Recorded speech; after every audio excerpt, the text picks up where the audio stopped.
अब परमात्मा अपनी सच्चिदानंद घन की वाणी में 5वें वेद में कहते हैं, इस देही को देवालोचे तू नर क्यों उकलाता। जैसे कई व्यक्ति दुखी हो जाते हैं अपने प्रारब्ध के पापों से, संकट के ऊपर संकट, संकट के ऊपर संकट आ रहा है, तो वो क्या दुखी होकर के क्या धारणा करते हैं, हे भगवान आत्महत्या कर लो। इसके विषय में परमेश्वर अपनी वाणी में कहते हैं, इस देही को और देवता लोचे तू नर क्यों उकलाता। इस मनुष्य शरीर को तो देवता भी तरस रहे हैं जो तुझे प्राप्त हुआ है, और तू इससे क्यों उकलाता है, यानी इससे क्यों छक लिया। अब इससे दुखी होकर तू इसको नाश करने जा रहा है, इससे अच्छा कोई संत तलाश कर, भक्ति कर, पूर्ण संत की खोज कर। अब यहां इन जालिमों ने क्या जुल्म कर रखा है, ये नकली संतों ने, ये असली संत तक जाने नहीं देते। जगह जगह इन ठगों ने अपनी दुकानें खोल ली, ना इनको कह का पता, ना भगवान का पता, ना भक्ति का ज्ञान, और लंबे चौड़े आश्रम बना लिए और ऐसी मार्मिक बातें लिख दी। सचखंड की सड़क, वो तरह का जो सचखंड, सतलोक की सड़क माने सीधा रास्ता, पक्की, जिसमें कोई बाधा ना हो। तो श्रद्धालु तो फिर जाएगा भाई, जिसको रोग है, जिसको चाह है परमात्मा की, वहां जा फंसे नकलियां के पास। पूर्ण मोक्ष मार्ग इसी आश्रम में प्राप्त होता है। इस तरह के पता नहीं कितने संत बने हुए हैं। तो ये सबसे बड़ा काल का जाल है, ये नकली संतों का होना। तो कहने का भाव ये है कि देवता भी इस मानव शरीर को तरफ रहे होते हैं कि कभी मानव शरीर मिले, पूर्ण संत खोज करूं और भक्ति करूं। जैसे आप हाथी को देखते हो, हाथी ऐसे सिर मारता चलता है।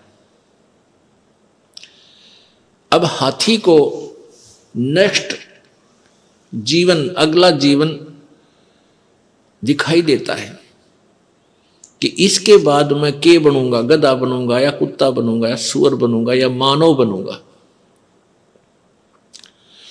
तो सिर मारता चलता है। किस समय सिर मारता है? जब वो पकड़ दिया जाता है, जब वो किसी मनुष्य के काबू आ जाता है, उसके ऊपर बैठ के इतना लंबा छुरा लेकर, अंकुश लेकर बैठ जाता है, उसका सीधा ठोकर जब बकवाद करता है, तो तब वो सिर मारता चलता है। नो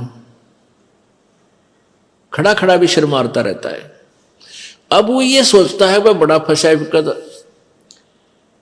बहुत फंसा मैं, और जय इब का मनुष्य शरीर मिल गया तो पूर्ण संत की, पूर्ण परमात्मा की भक्ति करूंगा।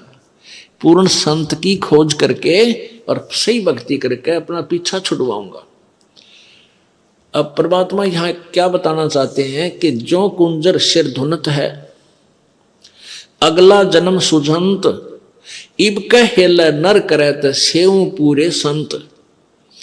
हाथी मन में सोच रहा होता है कि यदि अब की बार मनुष्य जीवन मुझे मिल गया तो पूरे संत की खोज करूंगा। अब परमात्मा फिर उसके ऊपर एक और कहते हैं कि हाथी अर्थात ये आत्मा मन के संयोग से इतनी ढीठ होगी।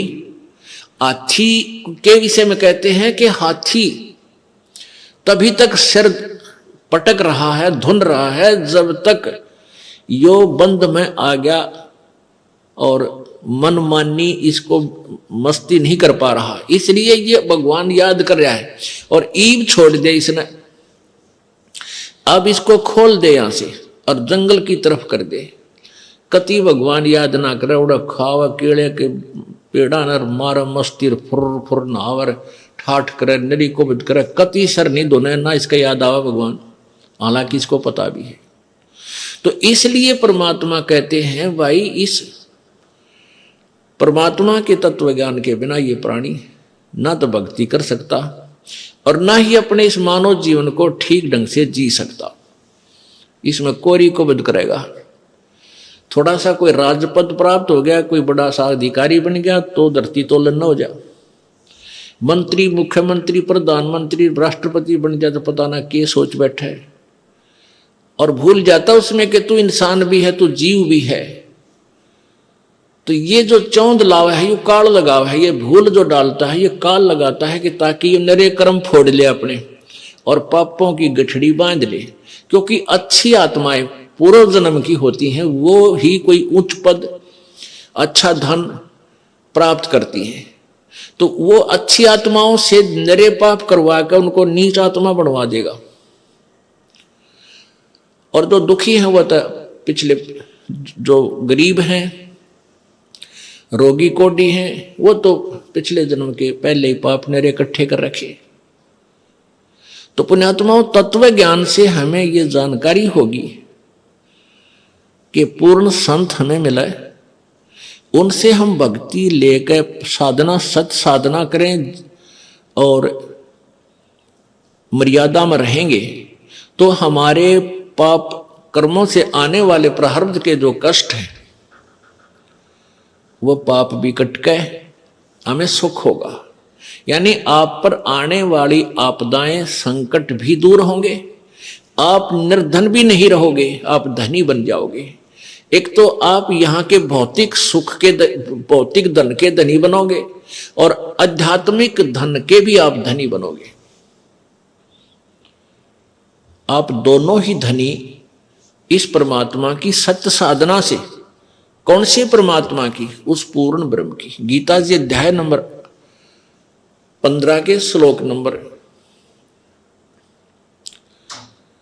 1 से 4 तक ये बताया गया है कि ये संसार रूपी एक उल्टा लटका हुआ वृक्ष जानो, और वृक्ष की ऊपर को जड़े मानो, ऊपर अर्श कुर्श पर, अर्श माने आसमान पर, कुर्श माने उसके कॉर्नर पर, आखिरी छोर पर, अर्श कुर्श पर श्वेत गुमज है। और जहां परमेश्वर का डेरा, जहां कबीर परमात्मा का डेरा स्थान सतलोक है, अरस यानी आसमान के अंतिम छोर पे, ऊपर में, कति चोटी में, सुन शिखर में, तो वहां परमात्मा रहता है सतलोक में। तो ऊपर को तो जड़ है, यानी वहां से तो सबकी उत्पत्ति हुई है, वहीं से ब्रह्म की उत्पत्ति, जो 21 ब्रह्मांड का मालिक है, ब्रह्मा विष्णु महेश का पिता है, जिसको काल ज्योति निरंजन भी कहते हैं, काल ब्रह्म भी बोलते हैं। और वहीं से परब्रह्म जो 7 संग ब्रह्मांड का स्वामी है, उसकी उत्पत्ति हुई है। अर्थात वो जड़ है, वो मूल है, मुख्य है, सबकी, सभी प्राणियों और सभी ब्रह्मांडों का रचनहार वही है। तो वो ऊपर को जड़ वाला, तो ये आदि पुरुष परमेश्वर यानी पूर्ण ब्रह्म रूपी तो जड़ समझो इस संसार रूपी वृक्ष की, और नीचे को ये तीनों गुण रूपी शाखा, रजगुण ब्रह्मा, सतगुण विष्णु, तमगुण शिव जी, ये शाखाएं हैं। बीच के जो और भाग हैं उनको काल ब्रह्म ने नहीं बोला गीता में। उसके लिए गीता जी अध्याय नंबर 4 के श्लोक नंबर 34 में बताया है कि वो तत्व ज्ञान जो अध्याय नंबर 4 के श्लोक 32 में जिसके विषय में लिखा है कि सच्चिदानंद घन की वाणी में वो लिखा हुआ है, विस्तार से कहा, उस तत्व ज्ञान को यानी कंप्लीट नॉलेज, उस पूर्ण संपूर्ण ज्ञान को किसी तत्वदर्शी संत से जाकर पूछ। उनको दंडोत प्रणाम करने से, कपट छोड़कर उनसे प्रसन्न करने से वो तत्वदर्शी संत तुझे उस परमात्म तत्व की, यानी और परमात्मा गीता ज्ञान दाता से कोई भिन्न है, उस पूर्ण ब्रह्म के बारे में जानकारी देंगे। उस तत्वदर्शी संत की पहचान बताई है 15वें अध्याय के प्रथम श्लोक में। उसमें बताया कि ऊपर को जड़ वाला, नीचे को तीनों गुण रूपी शाखा वाला, ये जो संसार रूपी वृक्ष के सारे पार्ट, सभी विभाग, जड़ कौन परमात्मा है, और तना कौन प्रभु है, डार कौन प्रभु है, और शाखा कौन है, ये विस्तार से जो जानकारी देगा, स वेदवित, वह वेद के तात्पर्य को जानने वाला है, अर्थात वो तत्वदर्शी संत है।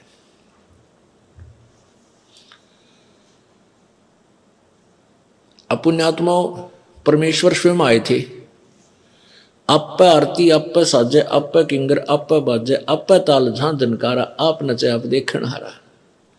कह कबीर ऐसी आरती गाऊं, आपा मध्य आप समाऊं। तो परमात्मा स्वयं ही आए हैं, आप आरती नहीं होगी, आप साजे, आप किंगर, आप बाजे, आप नचे और आप देखण आ रहा, आप ही एक दास की भूमिका कर रहे हैं परमात्मा, और स्वयं ही सब ब्रह्मांडों का संचालन करने वाले भी वही हैं, सबकी देख रेख भी वही कर रहे हैं। तो उन्होंने स्वयं ही आकर के ये ज्ञान बताया था, तत्व ज्ञान बताया था। उसमें वो क्या ज्ञान बताया था कि अक्षर पुरुष एक पेड़ है, निरंजनवा की डार, और तीनों देवा शाखा है, ये पात रूप संसार। उस परमेश्वर ने ही डिटेल बताई सारी। जड़ तो वो खुद मालिक है ही, उससे अलग बता रहा है कि जैसे पेड़ आपको बाहर नजर आता है पृथ्वी से, तुरंत वो मोटा जो हिस्सा होता है वो तना है। ये संसार रूपी वृक्ष का जो 7 संग ब्रह्मांड का जो अक्षेत्र है, उसका मालिक है, उसको तो समझो तना है, और वो है परब्रह्म यानी अक्षर पुरुष। उससे फिर आगे मान लीजिए तना का एक डार निकलती है मोटी, उसको समझो ये क्षर पुरुष, अक्षर यानी सर पुरुष यानी ब्रह्म ज्योति निरंजन कहो, इसे काल कहो। और उस डार के फिर 3 शाखा हैं, ये रजगुण ब्रह्मा, सतगुण विष्णु, तम गुण शिवजी रूपी शाखा, और फिर पात रूप संसार। इस विस्तार से जो बताएगा स वेदवित, वो तत्वदर्शी संत है। तो तत्वदर्शी संत की खोज करने के बाद उस परम पद परमेश्वर की खोज करनी चाहिए। जब तत्वदर्शी संत आपको मिल जाए, उसके पश्चात गीता जी अध्याय नंबर 15 के श्लोक 4 में कहा है कि तत्पश्चात परमात्मा के, उस परमेश्वर के उस परम पद की खोज करनी चाहिए, जहां जाने के बाद फिर संसार में लौटकर प्राणी कभी नहीं आता। और जिसने सारे ब्रह्मांडों की रचना की है, जिस भगवान ने, और गीता ज्ञानदाता कहता मैं भी उसी की शरण में हूं, उसी की भक्ति करनी चाहिए। गीता जी अध्याय नंबर 18 के श्लोक नंबर 62 में कहा कि अर्जुन तू सर्वभाव से उस परमेश्वर की शरण में जा, जिसकी कृपा से तू परम शांति और शाश्वत स्थान अर्थात सनातन परम धाम को यानी सत्यलोक को प्राप्त होगा। वहां जाने के बाद फिर कभी जन्म मृत्यु नहीं होगी। वहां जाने के बाद प्राणी कभी लौटकर संसार में नहीं आते। 15वें अध्याय के 4थे श्लोक में स्पष्ट किया है। और इन 3 प्रभुओं के विषय में गीता जी अध्याय नंबर 15 के 16 और 17 श्लोक में स्पष्ट किया है। एक क्षर पुरुष, एक अक्षर पुरुष, यानी एक ब्रह्म, एक परब्रह्म, और ये दोनों ही नाशवान हैं। इनके लोगों के प्राणियों का भी सतुल शरीर नाशवान ही है, और जीवात्मा सबकी वो तो अमर है ही, गधे की भी है, कुत्ते की भी है।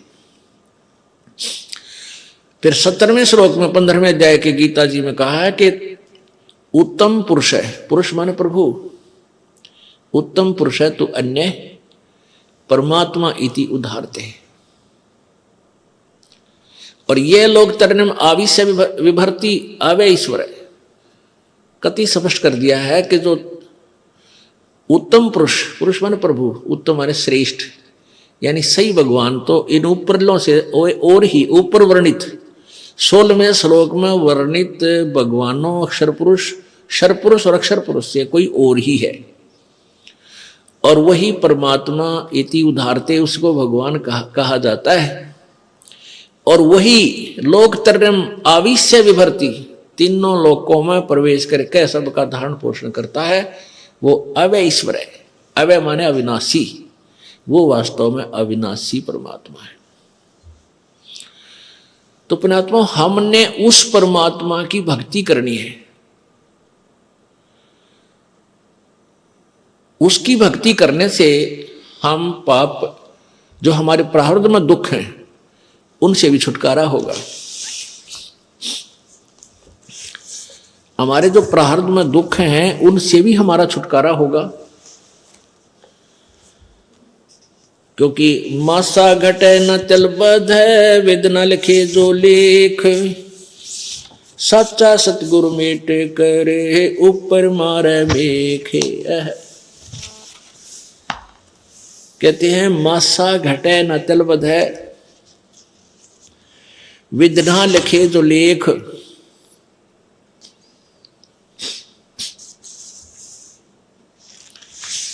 और सच्चा सतगुरु मेट के ऊपर मार दे मेघ। आपके प्रारब्ध में जो भी लिख दिया गया है, आपका जो मनुष्य जीवन आपको प्राप्त है, इसमें जो कुछ भी लिखा गया है इसमें कोई परिवर्तन नहीं हो सकता। मासा घटे न तल बधै, वेदना लिखे जो लेख। जो परमात्मा ने आपके भाग्य में लिख दिया उसमें कोई परिवर्तन नहीं हो सकता। कब तक? जब तक आप पूर्ण परमात्मा की भक्ति नहीं करोगे, परम संत की खोज नहीं करोगे, तब तक आपका प्रारब्ध का दुख, आपका संकट निवारण नहीं हो सकता। तो उसके लिए आपने संत की खोज करनी पड़ेगी, परम संत की। और परम संत हमें मिलेगा तभी हमारा छुटकारा होगा। पुण्यात्माओं, मानुष शरीर दुर्लभ है, मिले न बारंबार, और वही तरवर से पत्ता टूट जाइयो फिर नहीं लागे डार। इस सबसे पहले तो हमने इस मनुष्य जीवन की वैल्यू से, इसकी कीमत से परिचित होना चाहिए। ये कितना अनमोल है, ये कितना बहुमूल्य है। जब हम इसकी कीमत से परिचित होंगे तभी हम भक्ति कर पाएंगे।